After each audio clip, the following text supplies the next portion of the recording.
নেৰানেপেৰা বৰষুণ আৰু তাৰ পাছতে এতিয়া ব্ৰহ্মপুত্ৰৰ জলস্তৰ বৃদ্ধি পাইছে। ব্ৰহ্মপুত্ৰৰ জলপৃষ্ঠ বৃদ্ধি পোৱাৰ পাছতে এতিয়া ৰাজ্যত ভয়ংকৰ বান পৰিস্থিতিয়ে দেখা দিয়া দেখিবলৈ পোৱা গৈছে। ৰাজ্যৰ বিভিন্ন প্ৰান্তত ভয়ংকৰ বান পৰিস্থিতিয়ে দেখা দিছে আৰু বানাক্ৰান্তৰ মাজত হাহাকাৰ পৰিৱেশে বিৰাজ কৰিছে। ৰাজ্যৰ কোন কোন স্থানত শেহতীয়া বান পৰিস্থিতি কেনেধৰণৰ আমি সবিস্তাৰে তথ্য সহকাৰে লৈ অহাৰ চেষ্টা কৰিম।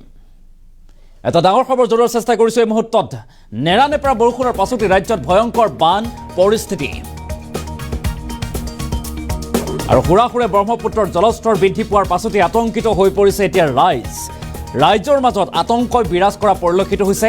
মাজুলী বোকাখাত দেৰগাঁৱত শ গাঁও এতিয়া বানত বিধ্বস্ত হৈছে আৰু ভয়ংকৰ বানত সমগ্ৰ মাজুলী জনমগ্ন হোৱাৰ আশংকা ব্যক্ত কৰা হৈছে। এটা ডাঙৰ খবৰ জনোৱাৰ চেষ্টা কৰিছো।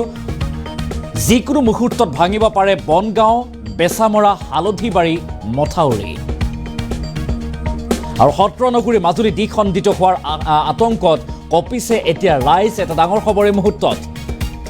আহাৰমহীয়া বানত জলমগ্ন মাজুলীৰ লগতে ৰাজ্যৰ ভিন্ন প্ৰান্তত এতিয়া বান পৰিস্থিতিয়ে দেখা দিছে। বোকাখাততো 10ৰ পৰা 15খনকৈ গাঁও এতিয়া পানীৰ তলত বুৰ গৈছে আৰু গৃহহীন হৈ শ পৰিয়ালৰ মাজত এতিয়া হাহাকাৰ পৰিৱেশৰ সৃষ্টি হৈছে।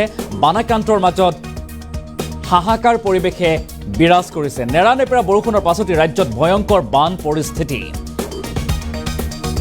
আৰু হুৰাহুৰে ব্ৰহ্মপুত্ৰৰ জলস্তৰ বৃদ্ধি পোৱাৰ পাছতে আতংকিত হৈ পৰিছে এতিয়া আতংকিত হৈছে ৰাইজসকল, কিয়নো বানাক্ৰান্তৰ মাজত হাহাকাৰ পৰিৱেশে বিৰাজ কৰিছে। মাজুলী বোকাখাত দেৰগাঁৱত শ গাঁও এতিয়া বানত বিধ্বস্ত হৈছে আৰু ভয়ংকৰ বানত সমগ্ৰ মাজুলী জলমগ্ন হোৱাৰ আশংকা ব্যক্ত কৰা হৈছে আৰু তাৰ পাছতেই এতিয়া চাঞ্চল্যৰ সৃষ্টি হৈছে। ব্ৰহ্মপুত্ৰৰ জলস্তৰ বৃদ্ধি পাইছে। আমি কিছু দৃশ্যাংশ দেখুৱাৰ চেষ্টা কৰিছোঁ।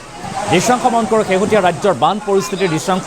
ৰাজ্যৰ বিভিন্ন প্ৰান্তত নেৰানেপেৰা মুষলধাৰ বৰষুণ আৰু প্ৰকৃতিৰ তাণ্ডৱ আৰু তাৰ পাছতে এনেদৰে এতিয়া জলস্পৃষ্ট বৃদ্ধি পাইছে। নৈ উপনৈসমূহ ওফন্দি উঠিছে আৰু ওফন্দি উঠাৰ পৰিপ্ৰেক্ষিতত ভয়ংকৰ বান পৰিস্থিতিৰ সৃষ্টি হোৱা পৰিলক্ষিত হৈছে। আমি দুটাকৈ দৃশ্যাংশ দেখাইছোঁ।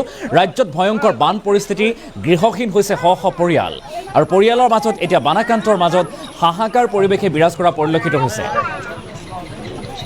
আৰু নিৰাপদ স্থান বিচাৰি এনেদৰে এতিয়া মথাউৰি হওক ইত্যাদি স্থানত আশ্ৰয় গ্ৰহণ কৰিবলগীয়া হৈছে বানাক্ৰান্তই, কিয়নো ঘৰ ডুব গৈছে, গৃহহীন হৈছে, পশুধনক হেৰুৱাইছে ইত্যাদি বিভিন্ন সমস্যাৰ জৰ্জৰিত হৈ পৰা পৰিলক্ষিত হৈছে আৰু শেহতীয়া বান পৰিস্থিতিয়ে এনেদৰে এতিয়া ভয়ংকৰ ৰূপ ধাৰণ কৰিছে ৰাজ্যত। আমি সেই দৃশ্যাংশ দেখুৱাৰ চেষ্টা কৰিছোঁ। ৰাজ্যত ভয়ংকৰ বান পৰিস্থিতি। মাজুলী বোকাখাত দেৰগাঁৱত শ গাঁও এতিয়া বিধ্বস্ত হোৱা পৰিলক্ষিত হৈছে বানত আৰু ভয়ংকৰ বানত সমগ্ৰ মাজুলী জনমগ্ন হোৱাৰ আশংকা ব্যক্ত কৰা হৈছে আৰু তাৰ পাছতেই আশংকাই বিৰাজ কৰিছে যে যিকোনো মুহূৰ্তত ভাঙিব পাৰে বনগাঁও, বেচামৰা, হালধিবাৰী মথাউৰি আৰু তাৰ পাছতেই বানে হয়তো অতি ভয়াৱহ ৰূপ ধাৰণ কৰিব পাৰে। সত্ৰনগৰী মাজুলী দ্বিখণ্ডিত হোৱাৰ আশংকা ব্যক্ত কৰিছে এতিয়া ৰাইজে আৰু আহাৰমহীয়া এই বানত জলমগ্ন মাজুলীৰ লগতে ৰাজ্যৰ বিভিন্ন প্ৰান্ত আৰু তাৰ পাছতে খেতিপথাৰ উচন গৈছে, খেতিপথাৰ নষ্ট হৈছে আৰু বানৰ কবলত পৰি এনেদৰে এতিয়া ভয়ংকৰ বিপদৰ দিশে আগবাঢ়িছে এইসকল বানাক্ৰান্ত আৰু তাৰ পাছতেই হাহাকাৰ পৰিৱেশৰ সৃষ্টি হোৱা পৰিলক্ষিত হৈছে। থাকিবলৈ এডোখৰ ভাল ঠাই নাই, খাবলৈ কোনো এটা ভাল খাদ্য নাই ইত্যাদি নানা ধৰণৰ সমস্যাৰ সন্মুখীন হৈছে বানাক্ৰান্ত। আমি পুনৰবাৰ উল্লেখ কৰিছোঁ। এটা ডাঙৰ খবৰ কিছু দৃশ্যাংশ দেখুৱাৰ চেষ্টা কৰিছোঁ।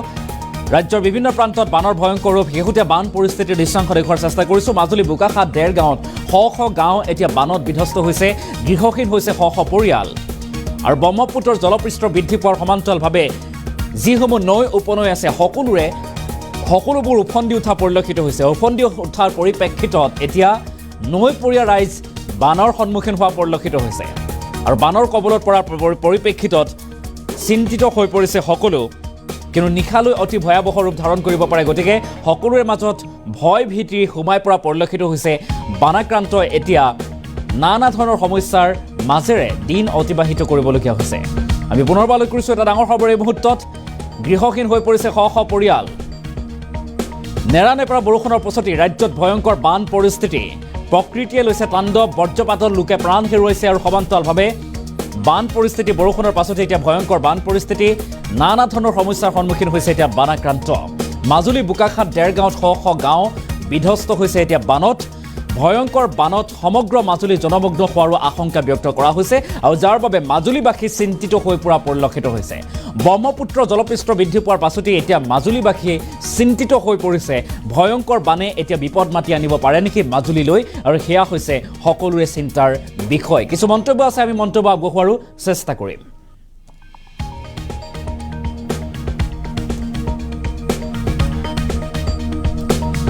আহিছে বহাগ বিহুৰ আহাৰ দি আহিছে কিন্তু ডাঙৰ কথাটো হ'ল যে এনেধৰণে বানপানী আহিলে ৰাইজৰ যথেষ্ট ক্ষতি হয় জীৱ জন্তুৰ পৰা ধৰি মানুহৰ লাম লকুটো সকলো বস্তু লোকচান হৈছে মানুহে কিন্তু বস্তু একো সামৰিব পৰা নাই মাইকী মানুহ এগৰাকীয়ে যেনেকৈ ঘৰখন এৰি পেলাই বামলৈ উঠিবলৈ চেষ্টা ঘপককৈ ঘৰখন এৰি থৈ আহিব নোৱাৰে তেনেকুৱা এটা মুহূৰ্তত ঘৰৰ সমস্ত বস্তু লোকচান হৈছে কিন্তু মানে ৰাস্তাত SDFৰ মানুহ আহি যথেষ্ট মানুহক উদ্ধাৰ কৰিছে তেওঁলোকে যথেষ্ট সময় আৰু এই বৰষুণত তিতি যথেষ্ট ত্যাগ কৰিছে কিন্তু এই মুহূৰ্তত ডাঙৰ কথাটো হ'ল আমাৰ মানুহখিনি কিন্তু যথেষ্ট লোকচান হৈছে মোৰ নিজৰে হাঁহ যথেষ্টখিনি হাঁহ আছিলে হাঁহ মই কিন্তু এটা হাঁহ উদ্ধাৰ কৰিব নোৱাৰিলোঁ কিমান আছিলে হাঁহ আছে 100 মান মোৰ হাঁহ আছিলে এতিয়া কিন্তু মই হাঁহ উদ্ধাৰ কৰিব নোৱাৰিলোঁ হাঁহ ক'ত থাকিব পোৱালিও আছে এতিয়া মৰিব নে কি হ'ব ৰাতিপুৱা গম পাম কিন্তু এতিয়া যদি গম পাইছোঁ যে ইতিমধ্যে বোলে প্ৰশাসনৰ মানুহে তৰফৰ পৰা প্ৰকাশ কৰিছে কোনো জীৱ জন্তু একো হানি হোৱা নাই কিন্তু কালিলৈ ৰাতিপুৱা ওলাব কাৰণ ইয়াত সকলোৰে ক্ষতি হৈছে প্ৰশাসনৰ মানুহে AC ভিতৰত থকা মানুহজনে গম নাপায় প্ৰকৃত জনসাধাৰণৰ কিমান লোকচান হৈছে কিমানটা পৰিয়াল বুলি ক'লে ইয়াৰ পৰা চলালৈকে যথেষ্ট মানুহ আছে মানে ইয়াত মোটামুটি এই ৱাৰ্ডটোত এইটো 3 নং ৱাৰ্ডটোত যথেষ্ট মানে 1100 পৰিয়াল এইটোত 1100 ভোটাৰ আছিলে তাৰ ভিতৰতে এতিয়া মানে পৰিয়াল হিচাপে ক'লেতো বহুত হ'ব কিন্তু এই মুহূৰ্তত ইয়াত লোকচানটো সকলোৰে হৈছে মানে এতিয়া মূল কথাটো হ'ল জীৱ জন্তু মানুহক সকলোৱে ভাত এসাঁজ মানে মই হ'লোঁ কোনোবা এজনক মাতি ভাত এসাঁজ খুৱাম যে আজি তোমালোকে ভাতটো মোৰ ঘৰত খোৱা কিন্তু মানুহে খেৰমুঠি কাকো নিদিয়ে দিয়া জীৱ জন্তুকেইটাৰ কাৰণে অন্ততঃ প্ৰশাসনে কালিলৈ অন্ততঃ ব্যৱস্থা গ্ৰহণ কৰক ইলেক্ট্ৰিচিটিয়ে তেওঁলোকৰ দায়িত্ব পালন কৰিছে পাব্লিক হেল্থেও তেওঁলোকৰ দায়িত্ব পালন কৰিছে এতিয়া কিন্তু মূল কথাটো হ'ল ৰাইজক খাদ্য দিয়া আৰু গৰু ছাগলীক দানা যোগান ধৰাটো প্ৰশাসনৰ ডাঙৰ ঘণ্টাতটো মানে আপোনাৰ এহাতৰ ওপৰত পানী উঠি আহিছে ঘণ্টাত এনে মানে বাগৰি আহিছে আৰু এফালৰ পৰা মানে হিল্লোল ভাঙি বাগৰি আহিছে তাৰমানে গৰু ছাগলীটো সকলো এতিয়া তিতি আছে গৰু ছাগলী কোনো থোৱাৰ ব্যৱস্থা নাই যি গৰু আমি যদি মানে হিন্দুৱে যেনেকৈ গৰুক পূজা কৰে তেনেকুৱা গৰুক কিন্তু এই মহাবৰষুণত আমি তিয়াই ৰাখিবলগীয়া হৈছে ইয়াৰ মৃতকৰ আচলতে মৃত্যু হৈছিলে সেইটোতো আটাইতকৈ ডাঙৰ কথা আজি আটাইতকৈ দুখৰ কথা এটা ঘৰত ইতিমধ্যে আজি তিলনি আছিল কিন্তু তিলনি শেষ হোৱাৰ লগে লগে তেওঁলোকৰ চোতালত পানী সোমাইছে আৰু এটা পৰিয়ালত কাইলৈ মানে পৰহিলৈ দহা সেই এইখন গাঁৱৰেই আমাৰ নিজৰ গাঁৱৰেই কিন্তু দহাটো যোগনীয়া কিন্তু আজি সেই গাঁও হয়তো সেই তেওঁলোকৰ ঘৰতো সেই মানে কৰ্মটো কৰিব নোৱাৰিব ৰাইজে তেওঁলোকক উদ্ধাৰ কৰাটো অলপ জটিল হৈ যাব